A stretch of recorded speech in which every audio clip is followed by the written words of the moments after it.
Futurology, your 12th album, a record that was made at the same time as Rewind the Film. Is that correct? What was it? Is, yeah. We made two albums at the same time. I recommend it to any other musician. It's not confusing. It's not too daunting. It was actually a great experience. Did you realise you were making two records at the same time? No, I think I was subconscious, unravelled and attacked us. Because we started making what was, basically Rewind the Film. We stacked all these tracks out on the table and listened to them, and we realised we were making two separate records. And we were kind of in despair when we realised we'd done that by accident. But what marked the two records apart from each other was not only the music, but was the lyrics. All the lyrics on Rewind the Film are much more introspective, much more melancholic, dare I say it, much more gloomy. And have a sense of mortality. Yeah. Have a sense of mortality. Whereas, this record is much more outward looking. It's a bit more, has some kind of strange kind of joy in it, some kind of uplift. And it has a lot more observation in it, but it's very much more in the present and looking into the future, whereas Rewind the Film was very much looking into the past. Yeah. So how many tracks did you compile during that period? I think we recorded altogether just over 30 tracks. So, there's 13 tracks in this record, and I think there were 12 tracks on Rewind the Film, I believe. And then there's lots of added digital content left over. Oh, right, okay, like you do, like you do. Was it obvious when you hit a point that this record is going off on a tangent? It is completely different to, from the starting point, if you like, or did you have to sit down and, decipher it all? I didn't have to decipher it all. It was just so plainly obvious that we'd made two separate albums. It just was. So they all got separated at birth, all the tracks. And 1 week we'd work on Rewind the Film, then the next week we'd work on Futurology. And I think we've always had an element of that. We went from records like The Holy Bible into Everything Must Go. Yeah. The Holy Bible's a proto-punk, nihilistic obelisk. They are very different records. They are very different records. And Everything Must Go has oxygen. It has some kind of humanity to it, So, but I just think that process in our heads has just accelerated, where we kind of can't sit still, and we we're always shape-shifting a tiny bit. But we just managed to do it at the same time. So we came up with a plan to release two albums within the space of 1 year, and we just went with it.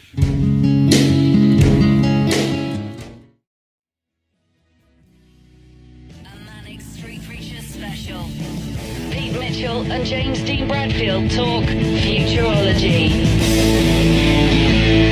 Absolute Radio. I know some of this was worked on in Berlin. So Cardiff and Berlin. Cardiff and Berlin, yeah. The accents and creativity. London, Cardiff, Berlin. So there must have been some part where you took the tapes away, or tapes, that dates me, but you took the stuff away and decamped to Germany for a little while. You went in Hansa, you didn't go to Hansa Studios, did you? We did, yeah, and that was serendipity that we ended up in Hansa. Basically, the guy that recorded The Holy Bible back in 1993 is a guy called Alex Silva, a Welsh-Italian guy, still a really good friend of mine, and he works in Berlin now.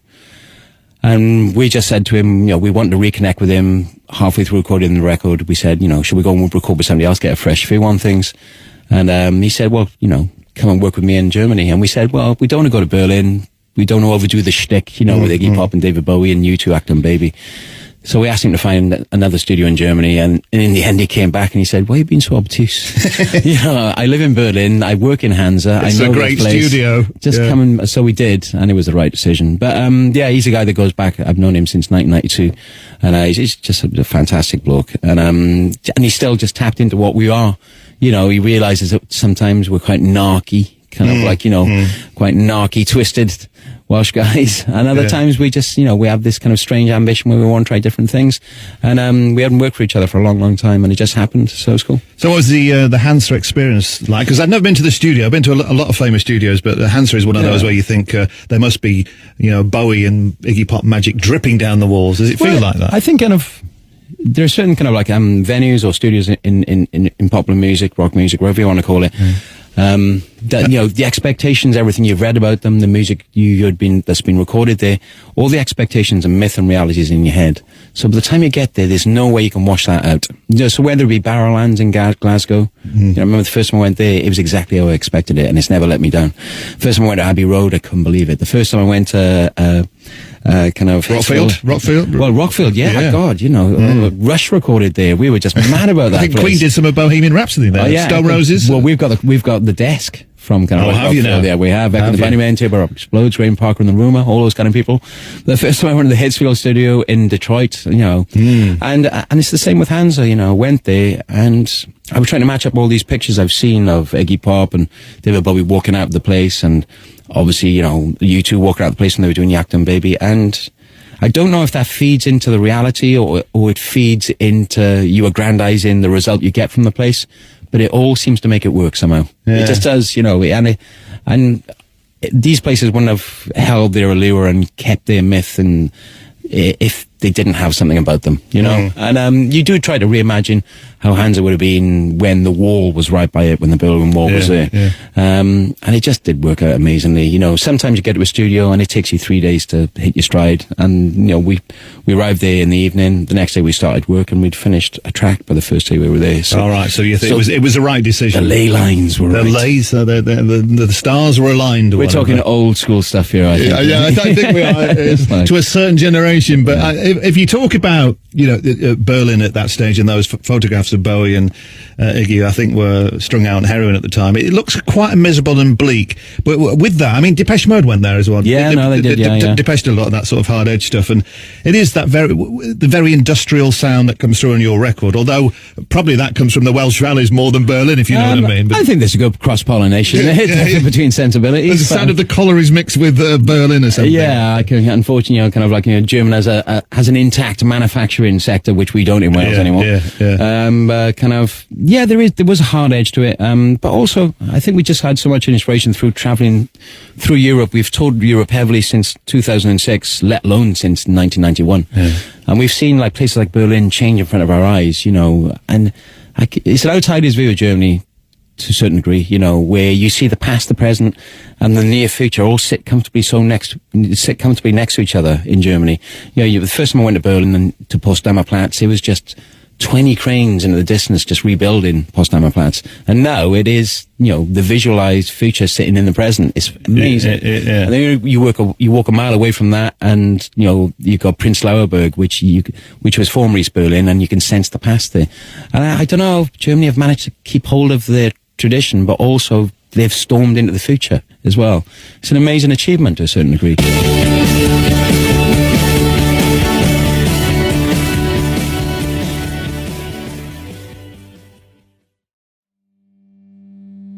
I think I've read, or you may have already said, that it was our European journey. And with that, you know, it reminds me maybe something like Transglobal Express, Kraftwerk, or something like that. Course, and then I have, you know, visions of Michael Caine and that Cold War thing and all of those. Oh, the Ed Cressfeld $1 billion brain. Is it Ed Cressfeld? Yeah. Funeral in Berlin. Yeah. I think even Putin said that he liked Michael Caine for a strange, thought he was a good spy. But there is that kind of isolation aspect of it all. When there is, yeah. It's is it because it's industrial? It's like the machines are taking over. I don't know. I think we were inspired by kind of you know, I think a lot of people remember, you know, in the 80s. The NME and Melody Maker held a lot of German music in reverence. So stuff like Can and Neu and Faust, Popelweh, Kraftwerk, of course, and I Stunden and Batzen and all that kind of stuff.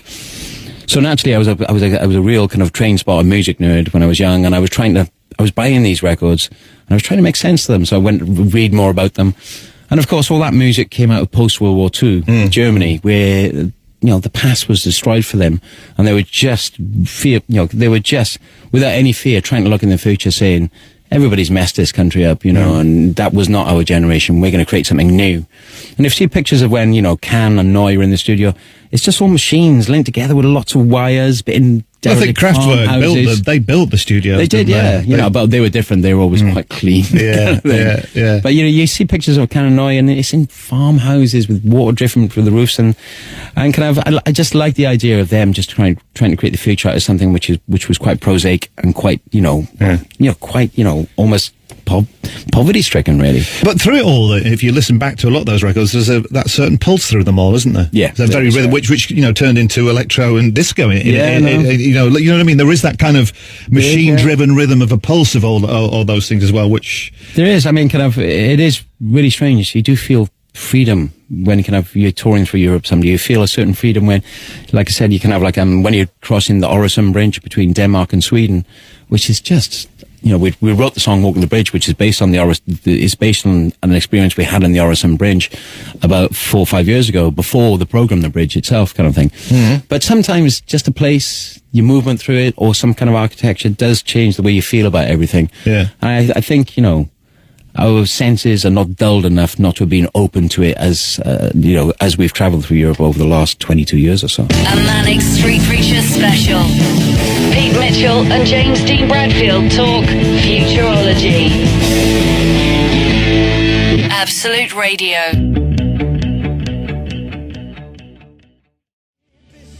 On your 12th record, then, is there any point in asking you where this leads, then, this record? Because if you look back when you get to album number 20, it will mean something completely different than it means now. Jesus. Yeah, I know. But, let alone give ourselves a break and give our families a break. I think once we get to the end of the year, year off. Well, I think we got a bit of a film soundtrack in the offing, which we'll work on, which will mean that just means we do something for somebody and we don't have to go out there and promote it. People don't have to look. That's easy. You can do that at home. Yeah, people don't have to look at my ugly mug, while I'm, while the music is blaring away. Yeah. I think, there will be quite a long break between these records and the next. But I suppose that only builds up expectation again, though, does it? I think people are quite free and easy with it at the moment. We've given them 2 albums in the space of a year. So I think... You appeased the fans, is that what you... I think so, yeah. The ones that have stayed with us. It'll be cool, I think it'll probably be, after this, it'll be 2.5, 3 years before we release another record.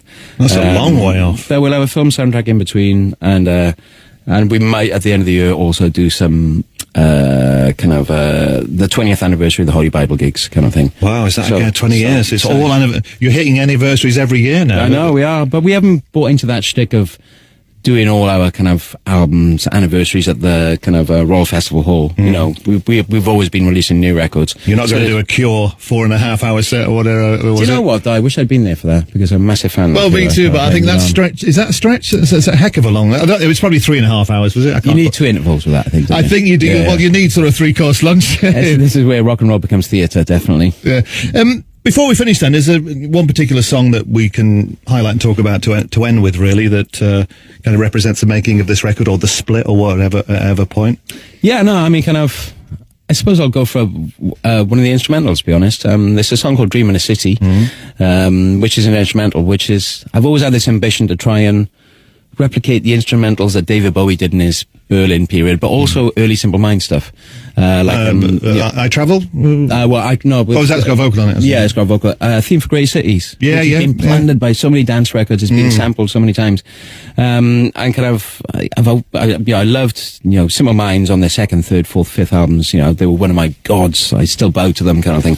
And people always think, when you say Simple Minds, they think about the football anthem, kind of like kicking kind of thing. But that was, I was exactly with you. I mean, I bought Changeling, and I Travel, and American, and all. Changeling, good song. And all of those kind of Life in a Day. They were a strange band. You talk about them now, everyone thinks. All the records that they were kind of copying were amazing, because they were copying kind of noise stuff. They were. And they were using kind of, what was happening. Well, we were talking about Pulse and that rhythm, weren't we? Yeah. That's exactly what you'll hear about.